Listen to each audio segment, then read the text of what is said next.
All right, welcome to another episode of the Black Excellence Club podcast.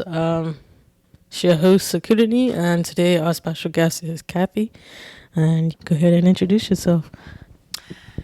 My name is Kathy. Kathleen Richardson. You can call me Kathy. I am. We are here. Thank you for having me. No problem, no problem. So let's just start off with you telling us a little bit about yourself.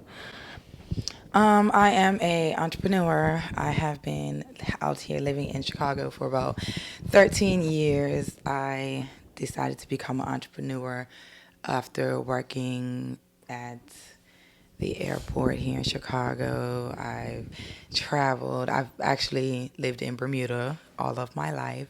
I'm originally from New York. I was just born there. Lived in Bermuda, so that's how we know each other. That's where most of my education is. I attended Job Corps in South Carolina, so I am a plumber by trades. I'm a nail tech, so I have my nail license. I own a at-home nail salon, so that's what I do. That is where I got my entrepreneurial skills from. I also help small businesses get started with getting their business off the ground. So as far as figuring out how to get your EIN number, how to get your business off the ground, those type of things, that's what I do. So you can email me or check out my website or my Instagram. You can even call me or stop by. We can sit down and have a consultation, different things like that. Or just, ask me any questions. I'm here if you need me. All right, so what would you say was the first career move you made after finishing high school? The first career move that I made after finishing high school was, well, I worked in the food service industry, so I wanted to be, uh, I wanted to have my own restaurant. I wanted to do that since we all need to be fed. So that's gonna be something that's gonna be around forever. So I wanted to have my own restaurant. I wanted to be a bartender. That was actually my first career move, was being a bartender. So I actually went and got my bartender's license. So I'm a bartender by trade as well. I have so many different trades under my belt. So bartender, nail tech. I'm also trained security guard. The list goes on and on and on. All right, so what would you say you did after that? So bartending, then what next? After bartending, I went and became a teacher's assistant. So I work with children. I had a small classroom of children, like toddlers. So I learned this is before I had any kids of my own. So I went and worked with children to learn how to I wanted to work with kids at that time. Now that I have kids of my own, not so much, because it's dealing with people's children is a touch and go situation.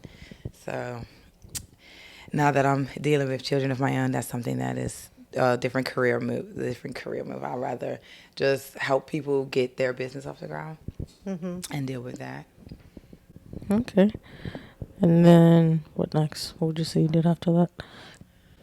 After that, I had to figure out how I didn't want to once having children, I wanted to figure out how I wanted to stay at home with them, but also still make money in my sleep. So I started dreaming of ways that I could do that, and I started a drop shipping business called Age of Luxuries, and that was how I invested like about $500 into a website, and that's general merchandise, which sells like toys and clothes and furniture and little knickknacks, like these little microphones, like things like this. You can get pillows, whatever you need for around your house.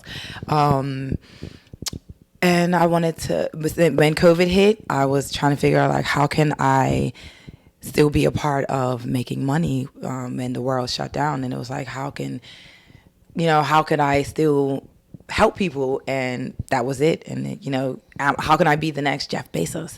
So I actually work for him. I deliver packages. And because I am a drop shipper, I need to know how the logistics work. And I need to understand how to get out there and deliver the packages. I need to know that side of the business. I need to know how the side of the drop shipping works, how the website works. So in order to know that, you have to be the face of the company. You have to be out there delivering the packages, how it works. You have to know how grueling it is. So I actually get out there and deliver packages as well. So I'm learning the logistics side. I'm learning working the website at home. It is very difficult, very time consuming. So that's what I'm doing right now, as well as still running a nail salon at home. I still do nails at home. Okay. So let's talk more about the drop shipping business. How were you able to set it up? Like, what were you watching to help you learn to set it up? So just talking about how can I make money in my sleep and how can I make money at home. Our phones are always listening to us, and these ads started popping up on my phone, and I was wondering, like, which ones are legit. So I just took a risk and clicked on one of the ads, and I was like, I'm willing to spend $500 on one of these sites. And I went with the Alley Dropship site, and I invested around about $700, because there's some plugins that you have to buy that, in order to make the site continue to go. So it was about $700, around about that much, that I invested, and started learning the ins and outs by myself, because if you want to know more, you have to invest more money. So at this point in time, I'm not necessarily willing to invest a little bit more. I like to learn on my own. So I sit to my computer, spend about 4 to 5 hours a day going through each and every drop-down menu, learning what this drop-down does, what that drop-down does, how to import. I go to YouTube and type in Alley Dropship and research. It's all about research. So as I did that, I would go and import products to my store and then post them to my Facebook. I created a Facebook page specifically for my web store, and then I market it on Facebook, Instagram, TikTok, all the social media networks, people that I know. I also purchase products from myself. So it's what's the word I'm looking for? I had to make sure it works, make sure that it was legit. So I will purchase products that I could use. So I purchased a wallet to make sure that it was legit. So the wallet actually got shipped to me. I've purchased some dressers that I have in my room. I've purchased people that I know purchase things from me, like my sister. She's purchased some items. She's a acupuncture, so there's a health and wellness section on there for her. Some of my family members have purchased shower curtains. Like there's a My Black is Beautiful site section on there for like what's it called? Like artistic stuff. It's geared directly towards like African art, and people have purchased stuff from there. So I started seeing the revenue come in. So the money that I put into the website, I've actually gotten it back. So let's say I put $500 in, I've made that $500 back. So now everything that I get back is considered profit. And I talk about that. And anything that I learn, I put it right back out there. So anybody that's coming up in the spam emails that I get, there are plugins that can actually block that. I talk about that. I let people know those are some of the things that you need to get to stop people from stealing your site, cloning your site, stealing your money. Keep your business profile separate from your personal profile. Try not to. You can post on your personal page to let everybody know that you have a business, and then separate it and send them over there. So with that, what website do you use for your dropshipping? Do you use Shopify or use something else? The website is actually through AliExpress. So they have multiple platforms. Like, it's not Shopify. It's actually through like AliExpress. There, it's not a Shopify or any of the other stores because that's what they use. So it's a premium. It's a premium store. They have a custom store, and then they have I think it's another platform that they have. So the store that I have is a premium store, so they don't allow me to import from like Amazon or any other stores or Woohoo. So actually, it's a Woohoo platform. And then you go ahead and use that platform, and then they'll go ahead and allow you to like import. So you won't be able to, if you have a custom store, then you can import from anywhere. But if you just get the specific one, like premium, then you're stuck to using specific ones. So as far as when I first started, I used the one that was within my budget. So that kind of left me stuck with what I was able to do. And then I was reaching out to my mentor and asking them, like, what am I able to do? Where am I able to import from? They also have, like, if you've heard of DHgate, you're able to import from there if you have a custom store. But since I only have, like, the premium store, I'm only able to import from AliExpress, the store, as far as, like, vendor-wise. But there are other vendors that you're able to use, and there are workarounds with that. But as far as like letting you know that this is like research you would have to do. You're able to upgrade your store, or but that's the rest for spending more money. Right. So what made you decide what products should go on your website and what shouldn't? Research. You have to look at the stars. You have to look at how long the product takes to ship to the country, like America. How long? Look at the reviews. You don't want to have too many products in the store. You don't want to have too little. You can have as many as you want, and you want to pick a niche. You don't want to have too many different things, so that will wear you thin. So you want to focus on something. So if my goal is to focus on electronics, then that's what I have to focus on. I can have as many products in my store because, of course, people may say I want to focus on cell phone cases, and then I'm going to sell cell phone cases. But once I get on the site and I'm like, I came here for cases, I might see something else that might catch my mind, might catch my attention, and then that's going to cause other people to buy certain things. And you want to also offer like discounts. So if I see something like in the corner, like I have like a pop-up that will say, if you get a cell phone case, spend $100, get 10% off. That's something that will pop up, and that'll make you buy something different. Like, oh, I got the cell phone case. Well, let me go ahead and buy this with that and buy that. So that's like what will make me focus on. That's what will make me focus on what goes in my store. The comments and the shipping time. So if something says it's going to take till December 25th and I need it here by November, I'm not going to put that item in my store. Or if it says it's not going to get here till January 27th, that's not going in my store. Or if it only has one sale, that's not going in my store. All right. So what would you say has been your top selling product? At this moment, because I haven't been pushing the website as I should, because I'm focusing on a lot of other things in my life, I don't have any top selling products. All right, so quick little break. I'm just going to introduce today's sponsor for the episode. Today's episode is brought to you by the 441 brand. It is my brand, the brand that I have created, my clothing brand. I am finally launching. I have my Footy Culture sweatsuits out and ready to go. So go check it out. You check it out on the website, www.441brand.co. 441brand.co. So where you can find us. Make sure you use the discount code. Discount code is BEC because you heard it on the Black Excellence Club podcast, so you deserve a discount.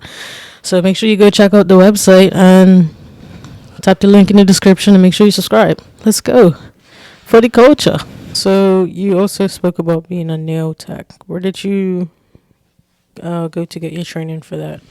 I went to A Plus Nail Schools in Chicago. It's on the north side. They actually moved locations into Franklin Park, which is a little farther north.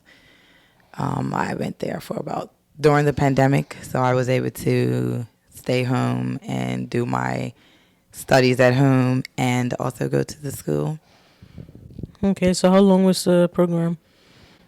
It is 350 hours. So since I already had some training by going to cosmetology school, my hours was a little bit shorter.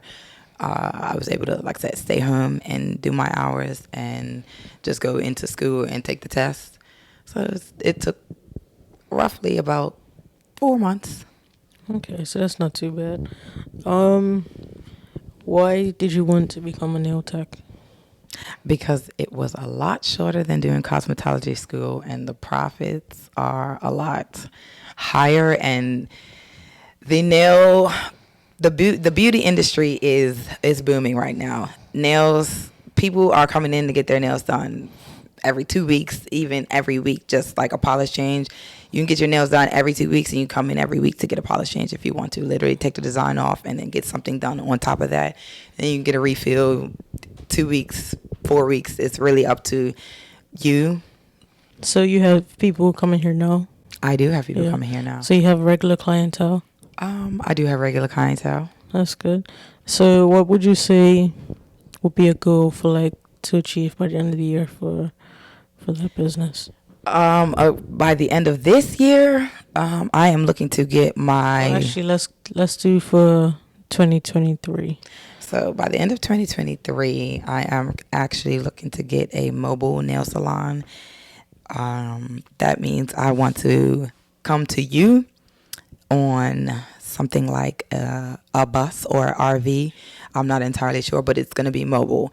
And when you walk into this mobile nail salon, it's going to be like walking into a nail salon. You get to sit down and get your nails done. So that way you don't have to come to my home or a business. And I'm actually want to gear it to be open late for those people who get off of work late and they're like, oh, the nail salon closed. Well, I'm not closed. I can come to you. I can pull up to your house, or, you can pull up to the nail salon, because there's actually mobile barbershops out there. And that's what sparked my interest before I was even a nail tech. I kept driving by this mobile barbershop and I was like, that's interesting. And I'm like, I want to be a mobile nail tech. Okay, nice. Is there anything we haven't discussed that you'd like to discuss? No, I think we covered pretty much everything. All right. So I'm going to go into my closing questions. What advice would you give 18-year-old you about what you're doing now? 18-year-old me. 18-year-old me was in Bermuda at the time, and I had no idea that I would even be in Chicago. So I had no idea what I wanted to do because I was unsettled. I, was like, I don't know what I want to do. I want to do everything. Now that I know that entrepreneurship and owning my own and running my own business is something that I want to do and that I am doing, I would tell myself, don't give up and save your money and keep investing. Be smart. Stay level-headed. Don't blow up. Stay respectful. And help others. Keep helping others. Keep giving back, because it's going to keep coming back to you. And I see it all the time. So that's what I would tell 18-year-old me, and that's what I would tell a bunch of other 18-year-olds to keep giving back. So when would you say you fell in love with entrepreneurship? When I fell in love with entrepreneurship when I actually got fired from a job that I had for like 3 years. I was getting on the train, traveling 2 hours. So actually it was 4 hours worth of travel, 2 hours there, 2 hours back. And I was doing that back and forth. And I kept getting penalized, and I knew that I didn't want to continue to get penalized for work. And I'm like, that's not fair. It's not fair. And I'm like, I don't want to keep waking up getting penalized for work. Right. And now that I have my own business, I can work from my bed, or I can get up and, you know, that's when I fell in love with it, knowing that I can still make money literally from my sleep. So when I wake up and if it's a event or if there's a sale or when somebody's like, I need my nails done, and I'm like, sure, I'm available, come and get your nails done. I can make my own schedule and I can be at home with my boys, or I can go and pick them up, or if there's an issue, I am available. I don't have to tell my boss, I can't come to work today, and they're like, well, we're going to dock you a point and you don't get paid or whatnot. Or if whoever it is that may need their nails done, they have children, they can bring their kid along and they can play in the back room, and they don't have to feel like alienated or that they can't bring their child or whatnot. And that's what made me fall in love with being an entrepreneur, because I'm not going to tell you no, and there's nobody telling me no. And it's just that's the beauty of it. That's why I love it. All right. What advice would you give our listeners on entrepreneurship? The advice that I would give the listeners is that it is a tough road, but don't give up, because I didn't give up. There was a lot of obstacles. COVID was an obstacle. Having kids was an obstacle. While I was doing my studies, I was pregnant, and I did reach out to the school, and they was like, well, just wait until you have the baby and then come. And then I had the baby and I went and I got my license. And when I applied for the nail license, there was still an obstacle. I didn't think it would take as long for them to give me the actual license, but I reached out to them and it took like 4 months, but they just gave it to me like a couple of weeks ago. And like I said, there are obstacles, but you have to be persistent. So don't give up, be persistent. And don't be belligerent. There's the fine line between persistent, belligerent. Be respectful and be calm. And if you feel like you are getting tired and wearing yourself thin, just find something else to focus on and then come back to it. So that's why I have so many different things under my belt, because I feel like I'm getting worn thin and I'm getting tired. So I just find something else to focus on and I come back to it. And there's nothing wrong with having a bunch of different titles underneath of your belt. All right. So what's next for you and your businesses? Becoming a master nail tech, What's a master nail tech? Well, actually, not necessarily a master nail tech, like a teacher. So getting a teacher's license, that means I'll be able to teach people what I'm doing. So I'll be able to have students and be able to go and host classes. That's what I'll be able to do. Okay, nice. What would you say to your future self 5 years from now? 5 years from now, what would I say to my future self? I would tell my future self to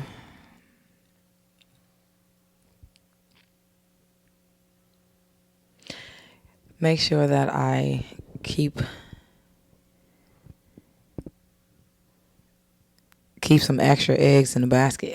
Like I said, I have kids to worry about, so everything that I'm doing is for them and to keep them in my mind and make sure that I don't, just like I said, don't give up. No matter how hard it gets, the reason I'm doing it is for them. All right, and last question is, where do you see yourself and your business in 5 years' time? I see myself 5 years from now in this mobile nail salon, teaching other people how I got to where I am. All right, and do you have any questions for me?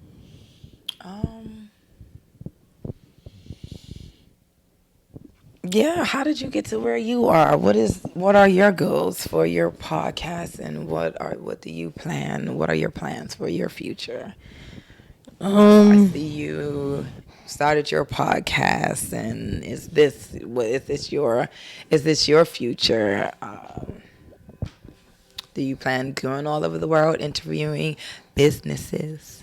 Most definitely. I do intend on traveling the world to talk to melanated individuals about what they're doing, how they got to where they are, and where they see themselves in the future. So that's definitely the goal for this year of the podcast, is to start to make at least 2 trips just for the podcast. I think that's the goal for right now. Okay, that's interesting. That's good to know. Do you have any other questions for me? No, I'm done. All right. All right. Thank you for listening to yet another podcast episode. Appreciate each and every one of you. Thank you, Kathy, for being a guest, and thanks for hosting us in Chicago. Not a problem. I'm so glad to have you here, and it was nice to see you.